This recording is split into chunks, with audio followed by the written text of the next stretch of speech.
5లో.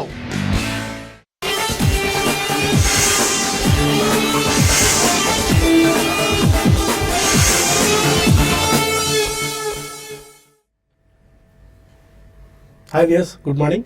Century Ply సమర్పిస్తున్న business breakfast షోకి స్వాగతం. ప్రస్తుతం ఏషియన్ మార్కెట్స్ అన్ని పాజిటివ్గా ట్రేడ్ అవుతున్నాయి.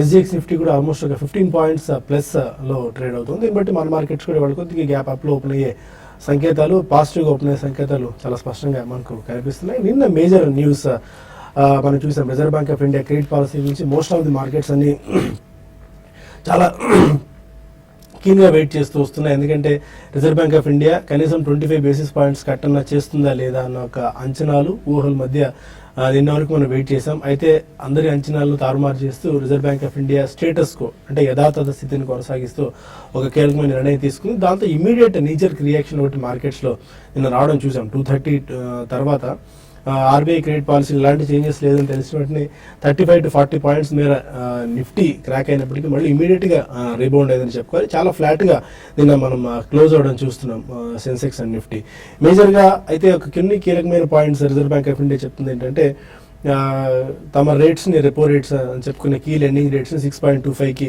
పరిమితం చేశారు. అండ్ గ్రోత్ ఫోర్కాస్ట్ని ఈసారి డిమాండైజేషన్ ఎఫెక్ట్ కారణంగా 6.9% జీడిపి వృద్ధి రేటును తగ్గించిన నేపథ్యం మనకు కనిపిస్తుంది. దానికి తోడు రాబోయే రోజుల్లో కూడా వడ్డీ రేట్లు తగ్గించేందుకు అవకాశాలు కాస్త తక్కువగానే ఉన్నట్టు సంకేతాలను రిజర్వ్ బ్యాంక్ ఆఫ్ ఇండియా మనకు చెప్పడం చూస్తున్నాము. And reserve bank of India చెప్తుంది ఏంటంటే లాస్ట్ రెండేళ్లలో 175 బేసిస్ పాయింట్స్ అంటే 1.75% మేర వడ్డీ రేట్లను రిజర్వ్ బ్యాంక్ ఆఫ్ ఇండియా తగ్గించినప్పటికీ బ్యాంక్స్ ఆ ఫ్లెక్సిబిలిటీని దాన్ని కస్టమర్స్కి పాస్ ఆన్ చేయలేని పరిస్థితి. 85 to 90 బేసిస్ పాయింట్స్ మాత్రమే అంటే 0.85 నుంచి 0.9% మాత్రమే వడ్డీ రేట్లను తగ్గించాయి కస్టమర్స్కి బ్యాంకులు. దీంతో లెగ్ రూమ్ ఇంకా బ్యాంక్స్ దగ్గర ఉంది. బ్యాంక్స్ ఇప్పుడు ఇంకా స్టెప్స్ తీసుకోవాల్సిన అవసరం ఉందని చెప్పి రిజర్వ్ బ్యాంక్ ఆఫ్ ఇండియా పరోక్షంగా మనం చెప్పడం చూస్తున్నాము. అండ్ ఇవాళ విషయానికి ట్రేడింగ్ వచ్చినట్టయితే ఆల్మోస్ట్ 268 ఫర్మ్స్ రిజల్ట్స్ ప్రకటించబోతున్నాయి. దీన్ని బట్టి స్టాక్ స్పెసిఫిక్ యాక్షన్ ఎక్కువగా ఉండొచ్చు.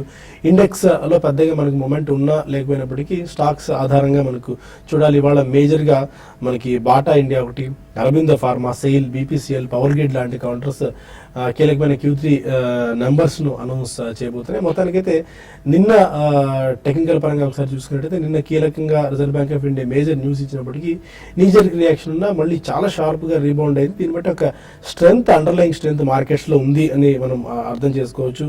అంత రిస్కీ డేలో కూడా పటిష్టతను మార్కెట్ సూచించిన నేపథ్యంలో ఇక్కడి నుంచి మార్కెట్స్ వీక్ అయ్యే అవకాశాలు కాస్త తక్కువగానే ఉన్నట్టు మనం అర్థం చేసుకోవచ్చు. అండ్ నిన్న మేజర్గా ఇన్ఫోసిస్ సంబంధించిన గొడవ ఒకటి మళ్ళీ తెర మీదకి వస్తుంది. టాటా సన్స్ అండ్ సైరస్ మిస్త్రీ మధ్య గొడవ ఇంకా పూర్తి స్థాయిలో ముగియక ముందే ఇన్ఫోసిస్ ఫౌండర్స్కి అండ్ ఇప్పుడున్న మేనేజ్మెంట్కి మధ్య పరపత్యాలు కనిపిస్తున్నాయి చాలా స్పష్టంగా. ఒకటి శాలరీ విషయంలో కావచ్చు, ఆర్ గవర్నింగ్ విషయంలో కావచ్చు, ఇద్దరి మధ్య ఒక టర్ఫ్ నెలకొంది. అయితే ఇది జనబాహుళ్యంలోకి వచ్చిన నేపథ్యంలో ఇది ఎలాంటి మూవ్ తీసుకునే అవకాశం ఉంది? ఇద్దరి మధ్య సఖ్యత కుదిర్చేందుకు కొంతమంది ఇప్పటికే తమ వంతు ప్రయత్నాలు మొదలుపెట్టారు. దీన్ని బట్టి ఇన్ఫోసిస్లో కూడా మేబీ పరిస్థితి ముదిరే ప్రమాదం మనకు కనిపిస్తుంది. అండ్ మిగిలిన కమాడిటీ ప్యాక్లోనేమో ఈ ట్రంప్ ఎఫెక్ట్ అనుకోవచ్చు, ఆ యూరోపియన్ దీనిలో మనకు ఎలక్షన్స్ అనుకోవచ్చు, పొలిటికల్ ఫ్యాక్టర్స్ నేపథ్యంలో గోల్డ్ ఒక హెడ్జింగ్ నేపథ్యంలో గోల్డ్ ఆల్మోస్ట్ 3 నెలల గరిష్ట స్థాయికి చేరింది. మన దేశీయ మార్కెట్స్లో కూడా ఆల్మోస్ట్ 30,000 రూపాయల మార్కును గోల్డ్ క్రాస్ చేసిన పరిస్థితి మనం చూస్తున్నాము. ఇప్పటివరకు ఉన్న ట్రెండ్ ఏంటి, ఈ టైంలో ఎలాంటి అప్రోచ్ మార్కెట్స్లో తీసుకోవాలని అంశాలతో పాటు కొన్ని నిమిషాల ముందు డిస్కస్ చేశాను. అనలిస్ట్స్ సిద్ధంగా ఉన్నారు. జగన్నాథం గారు ఈరోజు స్టూడియోలో జాయిన్ అయ్యారు. Good morning both of you అండి. నిన్న ఒక మేజర్ న్యూస్ ఎక్స్పెక్ట్ చేశాం, బట్ స్టేటస్ కో మెయింటైన్ చేశారు. ఎలాంటి ఇది తీసుకోలేదు. బట్ గ్రోత్ ఫోర్కాస్ట్ ఒకటి అండ్ రాబోయే రోజుల్లో మేబీ అకామిడేటివ్ పాలసీ అంటూ వడ్డీ రేట్లు తగ్గించకపోయే సూచనలు ఎక్కువగా కనిపిస్తున్నాయి. అండ్ మేజర్ న్యూస్ కూడా అయిపోయింది కాబట్టి ఎలాంటి డైరెక్షన్ ఇప్పుడు మార్కెట్స్ తీసుకోవచ్చు? ఇక interest rates point of view వస్తే మనం బాటమ్ అవుట్ అయిపోయినట్టేనండి. ఇంకా ఇక్కడ నుంచి ఎందుకంటే ఫెడ్ ఇంట్రెస్ట్ రేట్ పెంచే అవకాశం ఏదైతే ఉందో అదే ఎక్కువ ప్రభావం చూపిస్తుంది. ఇప్పుడు యూఎస్ ఫెడ్ ఇంట్రెస్ట్ రేట్ పెంచుతున్నప్పుడు ఇండియన్ ఆర్బీఐ నుంచి ఇంట్రెస్ట్ రేట్ కట్స్ ఎక్స్పెక్ట్ చేయడం కూడా న్యాచురల్ రియాక్షన్ కాదు. నేను వీళ్ళు అకామిడేటివ్ నుంచి న్యూట్రల్ అంటే ఆల్మోస్ట్ ఒక మెనీ ఇయర్స్ తర్వాత మార్చారండి ఆ వర్డ్. మీనింగ్ దేర్ బై అంత అకామిడేటివ్గా ఉండవు అంటే అంత ఈజీగా ఇంట్రెస్ట్ రేట్స్ కట్ చేయమనేది దాని ఉద్దేశం. సో ఇంట్రెస్ట్ రేట్స్ అంత విరివిగా పెరగకపోవచ్చు భయపడకపోవచ్చు కానీ అంత స్పీడ్గా భయపడాల్సినంత. బట్ మనమైతే బాటమ్ అవుట్ అయిపోయినట్టు అనుకోవచ్చు. ఎందుకని ఇప్పుడు ఏంటంటే ఇప్పుడు bank stocks interest rate cut anticipate చేసుకునే వాళ్ళు ఏంటంటే అది అయిపోయినట్టు. ఇప్పుడు మామూలుగా బ్యాంక్స్ రికవరీ లేదంటే బ్యాంక్స్ ఎన్పిఆర్ ప్రాబ్లం అయిపోయింది ఆ ఉద్దేశంతో కొనుక్కోవాల్సిందే తప్పించి ఇంట్రెస్ట్ రేట్ తగ్గుతాయి కాబట్టి మేము బ్యాంక్స్ కొంటున్నాము లేదంటే ఎన్బిఎఫ్సిస్ కొంటున్నాము అనే లాజిక్ ఒకటి ఇప్పుడు అయిపోయినట్టేనండి. ఇంకోటి చాలా మంది డెట్ ఫండ్స్ కొంటుంటారు, మ్యూచువల్ ఫండ్స్ లో కూడా. వాళ్ళు కూడా దృష్టిలో పెట్టుకోవాల్సింది ఏంటంటే ఇప్పుడు ఈల్డ్ పెరుగుతున్నారు. నిన్న కూడా చూసాను ఈల్డ్ చాలా ఆల్మోస్ట్ ఒక 22 బేసిస్ పాయింట్ పెరిగింది. మీనింగ్ దేర్ బై బాండ్ ఫండ్స్ ఇక్కడ నుంచి రిటర్న్స్ అంత అగ్రెసివ్ ఇవ్వలేము. ఇదివరకు లాస్ట్ 1 year అయితే ఆల్మోస్ట్ 20% రిటర్న్స్ ఇచ్చినాయి బాండ్ ఫండ్స్. ఇండియా హిస్టరీలోనే one of the highest returns అనమాట ఇది బాండ్ ఫండ్స్ పాయింట్ ఆఫ్ వ్యూలో.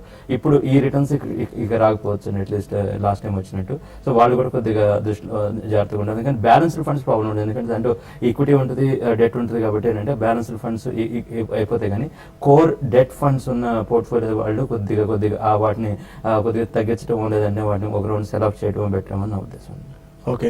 అండ్ ఇంకోటి ఇవాళ న్యూ స్క్రాపేజ్ పాలసీ ఒకటి అనౌన్స్ చేసి చెప్పి స్ట్రీట్ ఎక్స్పెక్ట్ చేస్తుంది, మేబీ ఓల్డ్ వెహికల్స్ సంబంధించి. దానివల్ల టాటా మోటార్స్ అనుకోవచ్చు, అశోక్ లేలాండ్, ఐషర్ మోటార్స్ లాంటి automobile vehicles and auto ancillary లాంటి కౌంటర్స్లో బాష్ లాంటి ఏమైనా పెరిగే ఛాన్సెస్ కనిపిస్తున్నాయి. మీరు ఎలాంటి వ్యూతో ఉన్నారు? స్క్రాపేజ్ పాలసీ వస్తే డెఫినెట్గా మీరు చెప్పిన ఇండియన్ కంపెనీస్ చాలా వాటికి అడ్వాంటేజ్ వస్తుందండి. కాకపోతే ఏంటంటే మళ్ళీ స్టేట్ లెవెల్లో ఇంటర్ఫియరెన్స్ ఉంది. స్టేట్ గవర్నమెంట్ లెవెల్లో వాళ్ళు ఎటువంటి డైరెక్షన్స్ ఇస్తారనేది కూడా ఒక ఈక్వేషన్ ఉంది దాంట్లో.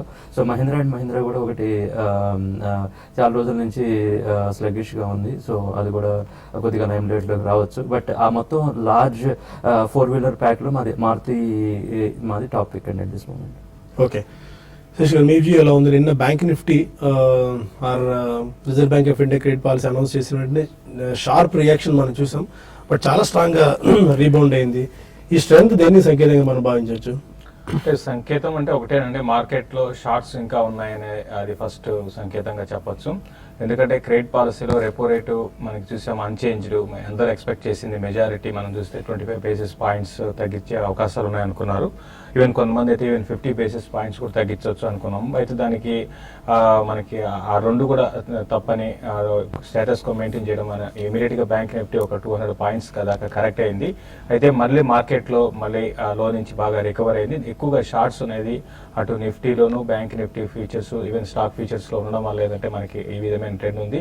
ఏదైనా కూడా ఇప్పుడు 2 ఈవెంట్స్లో ఒకటి బడ్జెట్, తర్వాత నేను క్రెడిట్ పాలసీ, 2 ఈవెంట్స్లో కూడా మార్కెట్స్ అంటే అందరూ అనుకున్న దానికన్నా ఎగనెస్ట్గా మనకి బిహేవ్ చేయడం చూసాము. అయితే ఇప్పుడు ఇక్కడ నుంచి మార్కెట్స్ కన్సాలిడేషన్లో ఉండే అవకాశాలు ఎక్కువ ఉన్నాయి. ఈవెన్ గ్లోబల్ మార్కెట్స్ గురించి కూడా పెద్దగా క్యూస్ అనేది అంటే ఫాస్ట్గా పెరిగే అవకాశాలు అక్కడ కూడా కనపట్టలేదు. ఈవెన్ మన మార్కెట్లో కూడా అదే విధమైన ట్రెండ్ ఉంటుంది. మిడ్ క్యాప్ యాక్షన్ ఎక్కువ ఉంటుంది. ఇంతకుముందు మీరే అన్నారు ఈరోజు దగ్గరగా 250 కంపెనీస్ రిజల్ట్ ఉన్నాయి. సో ఎక్కువగా మార్కెట్ ఏంటంటే ఇప్పుడు ప్రస్తుతం ఆ రిజల్ట్ మీదే ఫోకస్ ఉంటుంది. చిన్న కంపెనీస్లో మంచి కంపెనీస్ని సెలెక్ట్ చేసుకొని మంచి రిజల్ట్గా వచ్చిన కంపెనీస్లో ఇన్వెస్ట్ చేయమని చెప్తాను. ఇంకా ఈ రోజు మార్కెట్ విషయానికి వస్తే ఈ రోజు మార్కెట్ ఇంతకుముందు అనుకున్నట్టుగా ఫ్లాట్గా ఉంటుంది. అయితే నిన్నటి రోజు బ్యాంక్ నిఫ్టీ ఏ విధంగా పెరిగిందో అయితే ఈ రోజు కొంచెం హయ్యర్ లెవెల్స్లో బ్యాంక్ నిఫ్టీలో సెల్లింగ్ రావడానికి అవకాశం ఉంది. బ్యాంక్ నిఫ్టీ కానీ కంటిన్యూగా 20,400 బిలో కంటిన్యూగా ట్రేడ్ అయితే బ్యాంక్ నిఫ్టీ ఫ్యూచర్స్ని సెల్ చేయమంటాను. 20,460 దగ్గర స్టాప్ లాస్ పెట్టుకోమంటాను. 20,280 ఆ లెవెల్ని టెస్ట్ చేయొచ్చు. 240 లెవెల్స్ని కూడా టెస్ట్ చేసే అవకాశం బ్యాంక్ నిఫ్టీ ఈరోజు ఇంటర్డేలో కనపడుతుంది. అదేవిధంగా బ్యాంకింగ్ స్టాక్స్లో కూడా హయ్యర్ లెవెల్స్లో ఈరోజు సెల్ చేయమంటాను. తర్వాత బయింగ్ విషయానికి వస్తే ఎక్కువగా మిడ్ క్యాప్ స్టాక్స్లో బయింగ్ తీసుకోమని చెప్తాను. చాలా మటుకు రీసెంట్గా బాగా అవుట్ పర్ఫామ్ చేస్తున్న సింటెక్స్ లాంటి దాంట్లో, తర్వాత యాక్షన్ కన్స్ట్రక్షన్ ఎన్నో కూడా బాగా పెరిగింది, దాంట్లో బై చేయొచ్చు. తర్వాత మదర్సన్ సుమి అని ఒక మదర్సన్ సుమి ఆటో యాన్సిలరీ కంపెనీ, ఇది ఇవన్నీ పొజిషనల్ ట్రేడింగ్ పరంగా చెప్తున్నాను, ఈరోజు ఇంటర్డే కోసం కాదు. అయితే బిహెచ్ఎల్ లాంటి స్టాక్లో మనం చూసాం రిజల్ట్ తర్వాత కూడా మళ్ళీ స్టాక్లో అప్ ట్రెండ్ కొనసాగుతుంది. అయితే ఇది 160 ఆ లెవెల్కి వచ్చినప్పుడు కొంత ప్రాఫిట్ బుక్ చేసుకోమంటాను. ఎవ్రీ డిప్లో లాస్ట్ టైం కూడా రికమెండ్ చేసిన అరవింద్ ఒకటి, దాన్ని కూడా నిన్న కూడా చూసుకుంటే చాలా స్ట్రాంగ్గా పెరిగింది, దాన్ని కూడా ఎవ్రీ డిప్లో బై చేసుకోమంటాను. నిఫ్టీ విషయానికి వస్తే నిఫ్టీకి మనకి రెసిస్టెన్స్ 8,8780 దగ్గర నిఫ్టీకి రెసిస్టెన్స్ ఉంటుంది. అది కానీ బ్రేక్ అయితే ఫర్దర్గా పెరిగే అవకాశం ఉంది. డౌన్ సైడ్ చూసుకుంటే 8760 అది బ్రేక్ అయితే కొంత వీక్నెస్ రావడానికి అవకాశం ఉంది. ఓకే, కొంతమంది కాలర్స్ లైన్లో ఉన్నారు. ఫస్ట్ కాల్ రామగుండం నుంచి Kalyan. Hello sir, good morning sir. Good morning అండి, చెప్పండి. సార్ నేను త్రూ మై డిమాట్ అకౌంట్ నేను కొంచెం ఎస్ఐపిస్ లో ఇన్వెస్ట్ చేశానండి. Okay. DSP, BlackRock, Franklin Templeton, Okay. Mirae engineering and SBI blue chip లో. ఓకే సార్, నాకు ఇప్పుడు ఏంటంటే నా దగ్గర కొంచెం కార్పస్ ఫండ్ ఉందండి. ఫర్ ఎగ్జాంపుల్ 1.5 lakh వరకు ఉంది. సో అది నేను లాంగ్ టర్మ్ కైనా షార్ట్ టర్మ్ కైనా గుడ్ రిటర్న్స్ లోకి ఎక్కడ ఇన్వెస్ట్ చేయాలి అనేది నాకు కొంచెం డైలమాలో ఉంది. సో అంటే మీరు మ్యూచువల్ ఫండ్స్ లో ఉన్న కార్పస్ తీసి ఆ ఫండ్ దాన్ని తీసి ఇన్వెస్ట్ చేద్దాం అనుకుంటున్నారు, లేకుంటే అది కాకుండా మీకు 1.5 lakh ఎక్స్ట్రా ఫండ్స్ ఉన్నాయా? 1.5 lakh ఎక్స్ట్రా ఫండ్స్ ఉన్నాయండి. అది కాకుండా మంత్లీ ఎస్ఐపి దాంట్లో ఉంది. ఇప్పుడు నా దగ్గర వేరే కార్పస్ ఉంది 1.5 lakh ఎక్స్ట్రా అమౌంట్. ఫైన్. మీరు మ్యూచువల్ ఫండ్స్ లోనే ఇంకా అడిషనల్ ఇన్వెస్ట్మెంట్ చేద్దాం అనుకుంటే మీరు చెప్పిన ఫండ్స్ నేమ్స్ బాగానే ఉన్నాయండి. వాటిలోనే మీరు ఇంకొద్దిగా అలొకేట్ చేయొచ్చు, అంటే ఇటు ఆల్రెడీ ఉన్న ఇన్వెస్ట్మెంట్స్ కాబట్టి. లేదు మీరు షేర్స్ లోనే కొందాము అనుకునేటట్టయితే ఇందా మనం అనుకున్నట్టు మారుతి ఒకటి రీజనబుల్ గా అనిపిస్తుందండి. సో ఓవరాల్ గా స్క్రాప్ పాలసీలో కూడా అడ్వాంటేజ్ తీసుకునే లార్జ్ క్యాప్ కంపెనీస్ లో అదొక అడ్వాంటేజ్ ఉండొచ్చు. లేదంటే అది లార్జ్ క్యాప్స్ లో ఒక క్లియర్ చాయిస్ అండి దిస్ మూమెంట్. అయితే నా సలహా ఏంటంటే ఇప్పుడు మ్యూచువల్ ఫండ్స్ లో నీకు ఎక్స్పీరియన్స్ ఉంది కాబట్టి ఈక్విటీస్ లో వచ్చినప్పుడు కొద్దిగా ఫ్రంట్ లైన్ లోనే ఉండండి. ఎందుకంటే మార్కెట్ ఎలివేటెడ్ లెవెల్స్ లో ఉంది కాబట్టి మీరు మిడ్ క్యాప్స్ లో స్టార్ట్ చేస్తే ఒక ప్రాబ్లం ఏంటంటే కొద్దిగా కరెక్షన్ వస్తే మీకు ఇమీడియట్ గా కొద్దిగా మీకు ప్రెషర్ ఫేస్ అయ్యే కొద్దిగా ఛాన్స్ ఉంది. కాబట్టి మీరు లార్జ్ క్యాప్స్ తో మొదలుపెట్టి ఈవెన్చువల్ గా మిడ్ క్యాప్స్ లో పెట్టడం బెటర్. రాహుల్ మన కాల్ ఉన్నారు. Hello sir, good morning sir. Good morning అండి, చెప్పండి. సార్ ఫస్ట్ ఒకటి ఫ్యూచర్ ఎంటర్ప్రైజెస్ ఈ లెవెల్లో మనం ఎంటర్ కావచ్చు, ఎందుకంటే లాస్ట్ 1 week నుంచి బాగా పెరుగుతుంది. అవును. సెకండ్ ఇది SBI, Ujjivan finance, Thyrocare, Divis laboratories ఇవన్నీ ఒక 10% ప్లస్ లో ఉన్నాను సార్. నేను ఇవన్నీ సెల్ చేసుకుని మళ్ళీ లోవర్ లెవెల్ ఏమైనా కొనమంటారా? ఎందుకంటే ఇప్పుడు అన్నారు కదా ఎస్బీఐ ఇంకా ఫైనాన్షియల్స్ కొంచెం తగ్గాయని, ఏమైనా సేల్ చేసి మళ్ళీ లోవర్ లెవెల్స్ లో మళ్ళీ యాడ్ చేసుకోమంటారా? అంటే మీరు దేనికి ట్రేడింగ్ పర్పస్ తీసుకున్నారు ఈ స్టాక్స్ అన్ని? షార్ట్ టర్మ్ కోసం తీసుకున్నాను సార్. ఓకే. అంటే ఫస్ట్ లాస్ లో ఉండే సార్, ఇప్పుడు మొన్న లాస్ట్ 1 week అంటే ఒక 10% ప్లస్ లో వచ్చాను సార్. ఓకే. మళ్ళీ క్యాచ్ చేసుకోవచ్చు, ఎందుకంటే నా క్యాచింగ్ పాయింట్ కొంచెం హయ్యర్ సైడ్ ఉండే లాస్ట్ టైం. ఫైన్ అండి, చెప్తారు. అది స్టాక్ స్పెసిఫిక్ ఉంటుందండి. ఏ స్టాక్ ఎక్కడ అమ్మాలి అనేది అన్నిటికీ అంటే ఒకే రోజు అమ్మలేము. కాబట్టి మీరు తీసుకున్న ఫ్యూచర్ ఎంటర్ప్రైజెస్ అయితే ఇది ఎంత కన్ఫ్యూజన్ స్టాక్ అంటే చాలాసార్లు చెప్పడం జరిగింది ఇది. కాబట్టి ఈ స్టాక్లో మీరు ఎగ్జిట్ కాండి. నేను కూడా 15% పెరిగింది కాబట్టి ఇట్లా పెరుగుతున్నప్పుడే మీరు ఎగ్జిట్ కమ్మని చెప్తాను. ఎక్కడి నుంచి ఎంతవరకు వెళ్తుంది అనేది ఎగ్జాక్ట్గా చెప్పలేము. న్యూస్ ఎక్కువ దీంట్లో మనకి వస్తుంటుందండి. దాన్ని బేస్ చేసుకొని స్టాక్లో స్పెక్యులేషన్ యాక్టివిటీ ఉంటుంది. ఫండమెంటల్ పరంగా పెద్దగా ఏం లేదండి. కాబట్టి మీరు బెటర్ ఏంటంటే దీన్ని ఎగ్జిట్ కాండి. 32 ఆ లెవెల్ దాకా వెళ్ళొచ్చేమో. అక్కడికి వెళ్ళినప్పుడు ఒకవేళ వెళ్ళకపోయినా కూడా 28 దగ్గర స్టాప్ లాస్, అంటే ఈ రోజు నేటి క్లోజింగ్ దగ్గర మీరు స్టాప్ లాస్ మైండ్లో పెట్టుకొని హోల్డ్ చేయండి. ర్యాలీస్లో ఎగ్జిట్ కమ్మని చెప్తాను. తర్వాత దివి ల్యాబ్స్ గురించి అడిగారు. దివి ల్యాబ్స్ మళ్ళీ ఇప్పట్లో పెద్ద పెరగకపోవచ్చు. కాబట్టి దివి ల్యాబ్స్ ఆల్రెడీ 10% అంటే మీరు మంచి లోయలో బై చేసినట్టున్నారు. బయింగ్ పాయింట్ కరెక్టే అండి. తర్వాత ఇప్పుడు దివి ల్యాబ్స్లో ఎగ్జిట్ కమ్మనే చెప్తాను. దివి ల్యాబ్స్ విషయానికి వస్తే ఇంతకుముందు అనుకున్నట్టుగా పెద్దగా పెరిగే అవకాశాలు అయితే ఇక్కడ నుంచి కనపట్లేదు. అయితే ఉజ్జీవన్ ఫైనాన్షియల్ మాత్రం ఇంకా పెరగొచ్చండి. దీన్ని మాత్రం మీరు హోల్డ్ చేసుకోండి. ఇది 480 లెవెల్స్ని టెస్ట్ చేయొచ్చు.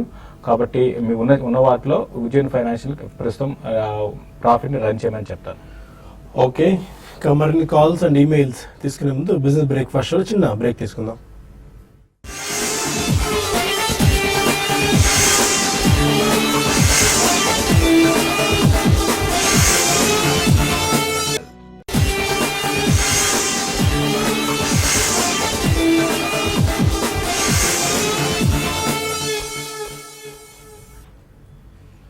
Welcome back to business breakfast. Bengaluru నుంచి చంద్రమౌళి మన కాల్ ఉన్నారు. Chandramouli, good morning all of you అండి. గుడ్ మార్నింగ్ అండి. యాక్చువల్లీ ఈ టైంలో ఎక్సైడ్ అది జిఎస్సి హౌసింగ్ ఎంటర్ అవ్వచ్చా? అలాగే జెట్ ఎయిర్వేస్ పుట్టుందండి 360 strike price. Okay. February contract. ఈ 3 స్టాక్స్ గురించి జెట్ 360 అండి. 360. Okay. Exide and GSC housing finance. Exide Industries మీరు డెఫినెట్ గా హోల్డ్ చేయొచ్చండి. ఓవరాల్ గా ఈ బ్యాటరీ సెగ్మెంట్ లో ఉన్న వాటిలో స్టడీగా ఇంతకు ముందు అంటే ఒక 5-6 నెలలు క్రితం చూసుకుంటే ఇది అంతగా రిజల్ట్ పరంగా బాగుండేది కాదండి. తర్వాత లాస్ట్ 2-3 క్వార్టర్ రిజల్ట్ చాలా బాగా ఇంప్రూవ్ కావడం చూసాము. అంటే టాప్ లైన్ కానీ బాటమ్ లైన్ కానీ ఈ స్పేస్లో డెఫినెట్గా మంచి కంపెనీ అని చెప్పొచ్చు. మిగతా అదర్ కంపెనీస్తో కంపేర్ చేసుకుంటే ఇది కొంచెం వాల్యుయేషన్స్ పరంగా కూడా అట్రాక్టివ్ ఉంది. కాబట్టి దీన్ని మీరు ఎవ్రీ డిప్లో కూడా బై చేయమంటాను. తర్వాత జెట్ ఎయిర్వేస్ గురించి అడిగారు. జెట్ ఎయిర్వేస్ కంటిన్యూగా మనకి వీక్ అవడం చూసాము, రిజల్ట్ బాగాలేదు ఒక కారణము. తర్వాత క్రూడ్ ఆయిల్ ప్రైసెస్ కొంచెం పెరగడం కూడా ఒక కారణం అని చెప్పొచ్చు. మీ పుట్టిని మీరు జెట్ ఎయిర్వేస్ని మీరు హోల్డ్ చేయండి.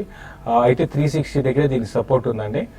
కాబట్టి బాగా పడింది కాబట్టి మళ్ళీ ఇప్పుడు ఒక రౌండ్ 380 దాకా పెరగచ్చు. ఏదైనా కూడా హోల్డ్ చేయమనే చెప్తాను. ఇంకో స్టాక్ ఏమన్నారండి? జిఎస్సి హౌసింగ్ ఫైనాన్స్ కూడా హోల్డ్ చేయండి. ఓవరాల్ హౌసింగ్ ఫైనాన్స్లో ఇదొకటే ఇంతకుముందు అన్నట్టుగా వాల్యుయేషన్స్ పరంగా చాలా అట్రాక్టివ్ ఉంది. పిఈ వాల్యుయేషన్స్ ఈ మధ్య బాగా పెరిగిందండి. అయినా కూడా ఇంకా పెరగడానికి పొటెన్షియల్ ఉంది. దీన్ని షార్ట్ టర్మ్ వ్యూతో ఈవెన్ లాంగ్ టర్మ్ వ్యూతో మీరు బై చేసుకోవచ్చు అండి. మార్కాపురం నుంచి శ్రీనివాస్ మరొకాలర్. నమస్కారం అండి, చెప్పండి. బాలాగారికి నమస్కారము. జగన్నాథం గారు ఉన్నారండి, చెప్పండి. జగన్నాథం గారికి నమస్కారం అండి. చెప్పండి. సార్ కేబుల్ అనేది ఈ రేట్ లో తీసుకోవచ్చా? అలాగనే వచ్చి ఆర్బిఎల్ బ్యాంక్ కి ఈ రేట్ లో తీసుకోవచ్చా? ఈ రెండు షాప్ నుంచి జగన్నాథం గారిని కోరుతున్నాను. అదే విధంగా జగన్నాథం గారు రెండు స్టాక్స్ మంచి ఫండమెంటల్ గా ఉన్నాయి చెప్పాలి. రెగ్యులర్ గా చెప్తూనే ఉన్నామండి, ఫండమెంటల్ గా చాలా స్ట్రాంగ్ ఉన్న కంపెనీస్ ని. ఫినోలెక్స్ కేబుల్స్ వచ్చేటప్పటికి చాలా క్లీన్ బ్యాలెన్స్ షీట్ అండి, ఆల్మోస్ట్ జీరో డెట్, మేనేజ్మెంట్ కూడా రిలయబుల్ మేనేజ్మెంట్. మనకి ఎప్పటి నుంచో పాజిటివ్ అయిన కంపెనీ అంటే అది స్టాక్ కూడా మంచి ర్యాలీ అయింది. ఈ లెవెల్లో అంటే ఎప్పుడైనా సరే మంచి స్టాక్స్ అయినా సరే డిప్లో వచ్చినప్పుడే కొనమని చెప్తామండి. ఇప్పుడు మార్కెట్ ఏంటి 8800 దగ్గర ఉన్నప్పుడు అంటే అన్ని స్టాక్స్ న్యాచురల్లీ హై లెవెల్లో కనపడతాయి. ఎప్పుడైనా కరెక్షన్ వచ్చినప్పుడు ఇవన్నీ లిస్ట్ డౌన్ చేసి పెట్టుకోండి, ఆ డిప్స్ని యూజ్ చేసుకోండి. ఇప్పుడే కొనిస్తే ఏంటంటే తర్వాత డిప్ వచ్చినప్పుడు కొనడానికి డబ్బులు ఉండవు అనమాట. ఆ మెయిన్ ఛాలెంజ్ చాలా మంది ఫేస్ చేస్తుంటారు. ఆర్బిఎల్ బ్యాంక్ మనం ఆల్మోస్ట్ ఈ ప్రోగ్రామ్ లో ఆల్మోస్ట్ 250 ఆల్మోస్ట్ అయిపోయి చెప్తూనే ఉన్నాం. తర్వాత ప్రతి లెవెల్లో యాడ్ చేయమని చెప్తూనే ఉన్నాం. డబ్బులు కూడా అయిపోయింది దగ్గర నుంచి ఆల్మోస్ట్.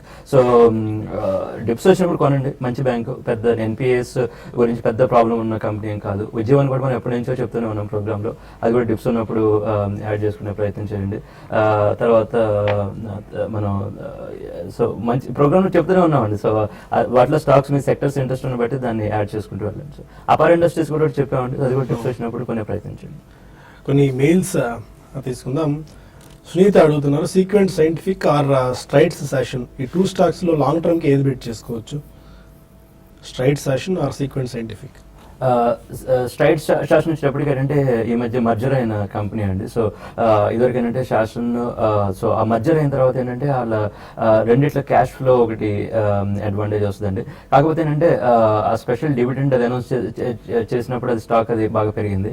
అంత స్పీడ్గా ఇప్పుడు ర్యాలీ ఎక్స్పెక్ట్ చేయకూడదు. ఇప్పుడు ఇంకోటి ఫార్మా రిలేటెడ్ ఓవరాల్ ఎనీవే అన్ని స్టాక్స్ ప్రెషర్లో ఉన్నాయి కాబట్టి ఇప్పుడు మీరు అంత అగ్రెసివ్గా వెళ్ళాల్సినంత స్పేస్ ఏం కాదండి ఫార్మా అనేది. సో సెలెక్టివ్గా వెళ్ళండి. నాట్కో ఫార్మా మన ప్రోగ్రామ్ అది కూడా చాలాసార్లు చెప్పాం, అది కూడా ఇప్పుడు ఆల్మోస్ట్ 800 దాకా వచ్చింది. సో స్ట్రైట్ శాసన్ అంత పెద్ద అగ్రెసివ్ ర్యాలీ ఏం రాకపోవచ్చు అండి, అంటే దాని బదులు నాట్కో ఫార్మా చూస్తే బెటర్ అని అవుతుంది. సార్ రాఘవేంద్ర అడుగుతున్నారు, మెటలిస్ట్ ఫోర్జింగ్స్ దీన్ని 3 months గురించి బై చేసుకోవచ్చా? Medallist forging for 3 months.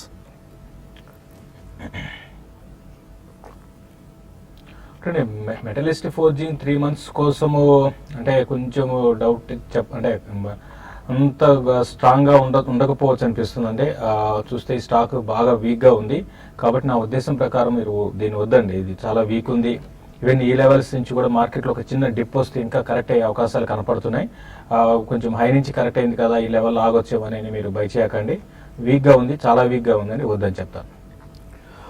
Okay, మనకు TV5 న్యూస్లో సమయం నిలిచిపోతుంది. TV5 మనీలో కలుద్దాం యూట్యూబ్ వేదిక ద్వారా. అక్కడ మరిన్ని కాల్స్ అండ్ ఈమెయిల్స్ తీసుకుందాం. దానికి తోడు ఈ మధ్యకాలం వడ్డీ రేట్లు తగ్గించని నేపథ్యంలో ఈ Suzlon, JP associates, IVRCL, GMR, JVK లాంటి స్టాక్స్ ఇంతకాలం బాగా పెరిగాయి.